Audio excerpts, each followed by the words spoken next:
One nation one ಎಲೆಕ್ಷನ್ಗೆ ಕೈಪಡೆ ವಿರೋಧವನ್ನ ವ್ಯಕ್ತಪಡಿಸಿದೆ। ಈ ಬಗ್ಗೆ ಪ್ರಿಯಾಂಕ್ ಖರ್ಗೆ ಅವರು ಹಾಗೆ ರಾಜಣ್ಣ ಅವರು ರಿಯಾಕ್ಟ್ ಮಾಡಿದ್ದಾರೆ। ಏನು ಮಾತನಾಡಿದ್ದಾರೆ ಬನ್ನಿ ನೋಡೋಣ। ಕೇಂದ್ರ ಸರ್ಕಾರಕ್ಕೆ ಮತ್ತೆ ಚುನಾವಣಾ ಆಯೋಗಕ್ಕೆ ಒಂದು ಸ್ಟೇಟ್ ಎಲೆಕ್ಷನ್ ವಿತೌಟ್ ಕಾಂಟ್ರವರ್ಸಿ ನಡೆಸಲಿಕ್ಕೆ ಯೋಗ್ಯತೆ ಇಲ್ಲ। ಒನ್ ನೇಷನ್ ಒನ್ ಎಲೆಕ್ಷನ್ ಮಾಡ್ತಾರಾ? ಹೇಗೆ ಮಾಡ್ತಾರೆ? ಅದು ಮಾನವ ಸಂಪನ್ಮೂಲ ನಮ್ಮ ಹತ್ರ ಇದೆಯಾ? ಈಗ CRPF ಇರ್ಬೋದು, ಮಿಲಿಟ್ರಿ ಇರ್ಬೋದು, ಬೇರೆ ಬೇರೆ ಸಿಬ್ಬಂದಿಗಳು ಇಡೀ ರಾಷ್ಟ್ರದಲ್ಲಿ ಡಿಪ್ಲಾಯ್ ಮಾಡೋ ಕೆಪಾಸಿಟಿ ಇದೆಯಾ?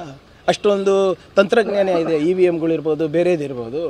ಮತ್ತು ನೀವು ಸ್ಟೇಟ್ ಲೆಜಿಸ್ಲೇಚರ್ ಕಮಿಟಿಗಳದ್ದು ಏನು ನೀವು ಅವಧಿಯನ್ನು ನೀವು ಮೊಟಕುಗೊಳಿಸ್ತೀರಾ? ಅದಕ್ಕೆ ಸಂವಿಧಾನದ ಒಂದು ತಿದ್ದುಪಡಿ ಬೇಕು, ಮಾಡೋಕ್ಕೆ ರೆಡಿ ಇದ್ದೀರಾ? ಪ್ರಾದೇಶಿಕ ಪಕ್ಷದ ಹಿತಾಸಕ್ತಿ ಬಗ್ಗೆ ಏನಾದರೂ ಕಾಳಜಿ ಇದೆಯಾ? ಅಥವಾ ಅವ್ರಿಗೆ ಜೊತೆ ಚರ್ಚೆ ಮಾಡಿದ್ದೀರಾ? ಸುಮ್ಮನೆ ನಾನು ಹೇಳ್ತಾ ಇದ್ದೀನಲ್ಲ, ಮೋದಿಯವ್ರದ್ದು ಹೆಂಗಂದರೆ ರಾತ್ರಿ ಒಂದು ಕನಸು ಕಾಣ್ತಾರೆ, ಮುಂಜಾನೆ ಎದ್ದು ಎಲ್ಲ ಈ ಅಧಿಕಾರಿಗಳು ಮತ್ತು ಅವರ ಪಕ್ಷದವರು ವಾ ಮೋದಿಜಿ ಅಂದ್ಬಿಟ್ಟು ಆ ಕನಸು ನನಸು ಮಾಡಲಿಕ್ಕೆ ಹೋಗ್ತಾರೆ। ಎಕ್ಸಾಂಪಲ್ಲು ಡಿಮಾನಿಟೈಸೇಷನ್ ಇರ್ಬೋದು, GST ಇಂಪ್ಲಿಮೆಂಟೇಷನ್ ಇರ್ಬೋದು, ಈ ಎಲ್ಲ ಮಾಸ್ಟರ್ ಸ್ಟ್ರೋಕ್ಗಳು ವರ್ಕ್ ಆಗಿದೆಯಾ?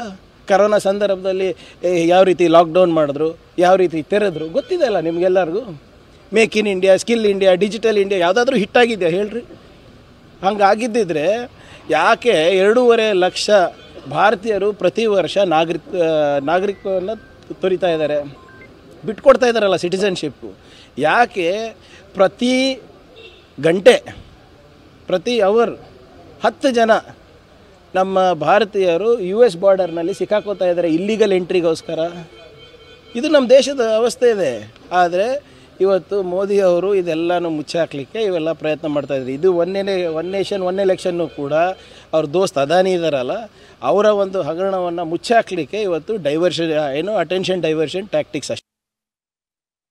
ಒನ್ ನೇಷನ್ ಒನ್ ಎಲೆಕ್ಷನ್ ಮಸೂದೆನ ಅವರು ಈಗಾಗಲೇ ಸಂಪುಟದ ಒಪ್ಪಿಗೆ ಪಡೆದು ಮುಂದೆ ಲೋಕಸಭೆ ಮತ್ತು ರಾಜ್ಯಸಭೆ ಮತ್ತು ರಾಷ್ಟ್ರದಲ್ಲಿರ್ತಕ್ಕಂಥ ಮೆಜಾರಿಟಿ ಸ್ಟೇಟ್ಗಳಲ್ಲಿ ಅದು ಮಂಜೂರಾತಿ ಆದಾಗ ಮಾತ್ರ ಜಾರಿ ಮಾಡಲಿಕ್ಕೆ ಸಾಧ್ಯ। ಈ ಹಿನ್ನೆಲೆಯಲ್ಲಿ ಈಗಾಗಲೇ ಲೋಕಸಭೆಯಲ್ಲಿ ಸುಮಾರು 60 ಸದಸ್ಯರ ಕೊರತೆ ಇದೆ ಅವರಿಗೆ। ಅದರಿಂದ ಅವರು ಸುಮ್ಮನೆ ನಾವು ಇದನ್ನು ಪ್ರಯತ್ನ ಮಾಡಿದೋ ವಿರೋಧ ಪಕ್ಷದವರು ಸ್ಕಟಲ್ ಮಾಡಿದ್ರು ಅಂತಕ್ಕಂಥ ಆರೋಪ ಮಾಡಲಿಕ್ಕೋಸ್ಕರ ಈ ಮಸೂದೆ ತಂದಿದ್ದಾರೆ ಹೊರತು ನಿಜಕ್ಕೂ ಜಾರಿ ಮಾಡತಕ್ಕಂಥ ಉದ್ದೇಶ ಅವ್ರಿಗೆ ಇದ್ದಂಗೆ ಇಲ್ಲ।